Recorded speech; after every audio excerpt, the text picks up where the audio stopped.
मैं तो अनाथ हो गई। तो हमसे जाके वो पूछते हैं कभी तुमने बगला हलाल होते हुए देखा? हमने बोला नहीं। दोस्ती की हत्या हुई है और निर्मम हत्या हुई है। माँ के बुढ़ापे का जो सहारा है वो छीन लिया है। गाजियाबाद के खोड़ा इलाके में एक 17 वर्षीय नाबालिग युवा की चाकू से गोद कर उसकी हत्या कर दी गई और दिन था बकरीद का दिन।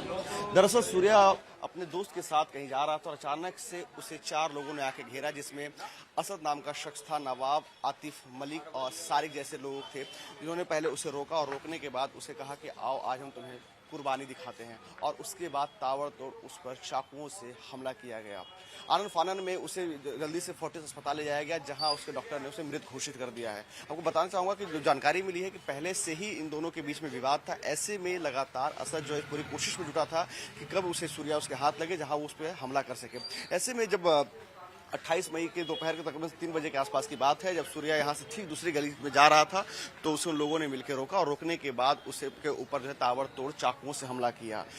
मामला 2 धर्मों के बीच का है। ऐसे में सांप्रदायिक तनाव की स्थिति देखने को मिली। उसके बाद पुलिस ने तुरंत मौके पर पहुंच करके यहाँ पे जो है काफी ज्यादा फोर्स को डिप्लॉय किया। उसके साथ ही साथ पुलिस ने जो है जो आरोपी पक्ष है उसके कुछ लोगों को हिरासत में भी लिया है पूछताछ के लिए। इस वक्त मैं असद के घर के बाहर, इस वक्त मैं जो सूर्या के घर के बाहर मौजूद हूँ मैं, और यहाँ पे तमाम हिंदू संगठन भी पहुंचे हुए हैं जो लगातार यहाँ पर विरोध दर्ज करा रहे हैं। उनके जो फैमिली, उनसे भी हम बात करेंगे। ये बताइए, पहले से क्या कोई रंजिश वगैरह थी, क्या वजह थी? कोई रंजिश नहीं थी सर, कोई भी विवाद नहीं था। बच्चों में ऐसे छोटा मोटा मोहब्बतिया हुआ था, बस 8 महीने पहले हुआ था। अभी भी कोई बात नहीं थी। उन लोगों ने धोखा से मेरे बच्चे को बुला के ईद का बहाना करके और मेरे बेटे से कहा कि तुमने बकरा कटते हुए देखा है। बकरे का तो उन्होंने बहाना लिया, मेरे बच्चे की बलि चढ़ा दी। ईद नाम, वो सैद नाम के लड़के ने, मुसलमान ने सर, मेरे बेटे के पेट में चाकू भोंक कर उसकी हत्या कर दी। क्या पहले कोई इस तरह के जान मारने की धमकी वगैरह दी थी उन लोगों ने? धमकी हमकी कुछ नहीं दी थी सर। इनने एकदम उनकी लोगों की सारी जैसे हो क्या हो मुझे कुछ नहीं पता सर। मैं तो खुद एक 8-9 हजार की रोड ड्यूटी करती हूँ। मैं अपने बच्चे पाल रही थी सर। मुझे इस मामले में कोई पता नहीं है। उन लोगों की सारजी थी क्या नहीं थी मुझे कुछ नहीं पता। उन्होंने धोखे से बुलाया। मेरा घर वाला भी नहीं है सर। मेरा बड़ा बच्चा, वो भी दिमाग उसका खराब है। मेरा कोई सहारा नहीं है सर। मेरा ये चिराग था, वो भी मुल्लों ने मेरे से छीन लिया सर। मैं तो अनाथ हो गई। मेरे मोदी योगी से यही सरकार है कि मेरे बच्चों को इंसाफ दिलाओ। खून के बदले खून चाहिए मुझे बस, और मुझे कुछ नहीं चाहिए। किस तरह का इंसाफ चाहती हैं? मुझे खून के बदले खून चाहिए बस। खून के बदले खून, जैसे मेरे बच्चे को उसने चाकू भोंककर उसकी हत्या की, उसी तरीके से मेरे सामने मेरे उसकी मिट्टी आनी चाहिए। तब मैं अपने बच्चे की मिट्टी हटाऊंगी, नहीं तो मैं यही बच्चे के साथ मैं खुद दफन हो जाऊंगी, पर मिट्टी नहीं हटने दूंगी मैं। ये माँ का वादा है आज अपने बच्चे के लिए। देखिए ये किस तरह के भावुकता का पल है कि यहाँ पे परिवार जो है वो लगातार यहाँ पे रोए हुए हैं और यहाँ काफी ज्यादा जो है भावुकता की स्थिति देखने को मिल रही है। इनका साफ तौर पर कहना है कि धोखे से इनके बेटे को मारा गया है। यहाँ पे कुछ हिंदू संगठन के लोग हैं, उनसे बात करेंगे। लेकिन उस वक्त जो उस शख्स के जो सूर्या के साथ जो मौजूद था, जो उसका दोस्त वो भी है, क्या कुछ स्थिति थी, क्या देखा आपने? स्थिति थी सर कुछ नहीं थी। हमें फोन करके बुलाया गया था सर 3-4 लड़कों को, क्या नाम है, आ जाओ बकरा ईद है, घूमेंगे, ये सब पार्टी वार्टी करेंगे। हम चले गए थे तो हमसे जाके वो पूछते हैं कभी तुमने बकला हलाल होते हुए देखा? हमने बोला नहीं। तो उसके बाद थोड़े दूर जाके सूर्या को चाकू मार के भग गए। 3-4 लड़के थे। और कौन कौन लोग थे वहाँ? एक का नाम असद था, आतिफ था, फरहान था, और एक लड़के का नाम नहीं पता, अभी पुलिस वाले बता रहे उसका नाम तालिब। तो कुछ लोगों ने सूर्या को पकड़ा था और एक शख्स था जो चाकू कूद रहा। हाँ। और उस वक्त आप वहीं थे? हाँ, असद ने मारा था। असद ने मारा था। तो आप लोग चिल्लाए, लोगों से मदद मांगी आप लोग? चिल्लाए नहीं, उसे तुरंत गाड़ी पे बैठा के ले आ रहे थे। फिर चौराहे पे जाके वो बेहोश हो गया था। इस वजह से फिर उसे हॉस्पिटल ले गए थे। मलिक उस वहाँ पे भी उन्होंने एंट्री नहीं करी उनकी, फिर फोर्टिस हॉस्पिटल लेके गए थे।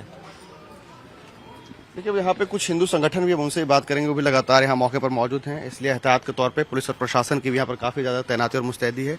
क्या आप लोग कहना चाहते हैं, क्या मांग कर रहे हैं आप लोग? देखिए मांग क्या है, बस न्याय मिलना चाहिए इस बच्चे को।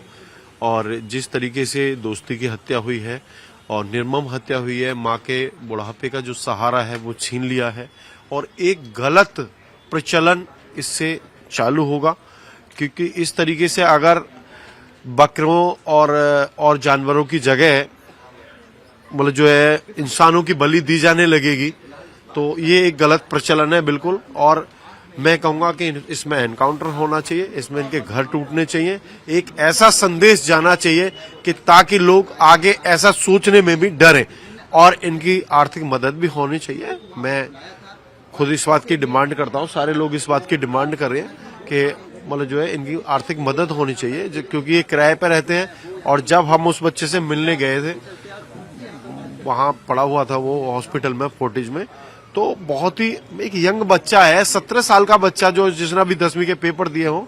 तो इस तरीके के मतलब मैं कहूंगा कि जो मुल्ला मौलवी और जो भी इनके प्रबुद्ध लोग हैं मुस्लिम समाज के, उनको आगे आना चाहिए, उन्हें इसका विरोध करना चाहिए और ऐसा चलन ना चले, क्योंकि हमारे भी समाज में पहले बलि प्रथा थी और जिसे हमने छोड़ा है, हमारे जो महापुरुष हैं उन्होंने इसकी अगुवाई की है। तो देखिए यहाँ पे हिंदू संगठन जो है वो लगातार यहाँ मौजूद है और हिंदू संगठन जो है यहाँ पे अपनी मांग कर रहे हैं कि कार्रवाई होनी चाहिए, कठोर से कठोर कार्रवाई होनी चाहिए। वहीं देखिए किस तरीके से घर के बाहर मातम पसरा हुआ है, तमाम जो परिवार के जो लोग हैं वो यहाँ पर लगातार जो है विरोध कर रहे हैं, सरकार और प्रशासन से मांग कर रहे हैं कि जिस तरीके से उनके बेटे के साथ निर्ममता के साथ उनके बेटे की हत्या की गई है, तो बदले की कार्रवाई की वह मांग कर रहे हैं। साथ ही साथ आपको बताना चाहूँगा कि पुलिस का भी साफ तौर पर कहना है कि ये जो पूरी जो कार्रवाई हुई है, इस कार्रवाई को लेकर के जो है पुलिस ने कुछ लोगों को अपने हिरासत में लिया, जिनसे पूछताछ करी। उसके अलावा पुलिस लगातार जो है आसपास के इलाके के जो सीसीटीवी कैमरे के भी फुटेज को खंगालने की कोशिश में जुटी हुई है। जर्नलिस्ट सचिन चौधरी के साथ प्रेरित कुमार, टाइम्स नाउ नवभारत। मैं उमेश सिंह हूँ और पुरू का सभासद हूँ, वार्ड नंबर 34 से। पर ये घटना जो हुई है हमारे यहाँ, पहली बार ऐसी घटना हुई है, जो कि हम लोग यहाँ पे बहुत अच्छी तरह से रहते हैं, पर इस घटना ने हम सबको आहत किया है। और उस माँ से जिसका जाता है, ये आप सबको पता है, जिसका जाता है सबसे ज्यादा दुख उसी को होता है। भाई उनका गया है और हम लोग भी यही चाहते हैं कि भाई जैसे उन्होंने मारा है वैसे ही कानून का डर नहीं है लोगों में, वैसे ही कानून उनको मारे। जब उनको न्याय चाहिए, उनकी माँ को कुछ नहीं चाहिए और हम लोगों को भी कुछ नहीं चाहिए। यहाँ पे सब लोग रह रहे हैं, पर कहने का मतलब है डर नहीं है लोगों में। ये डर कानून को करना पड़ेगा, पुलिस प्रशासन को करना पड़ेगा, बिल्कुल होना चाहिए।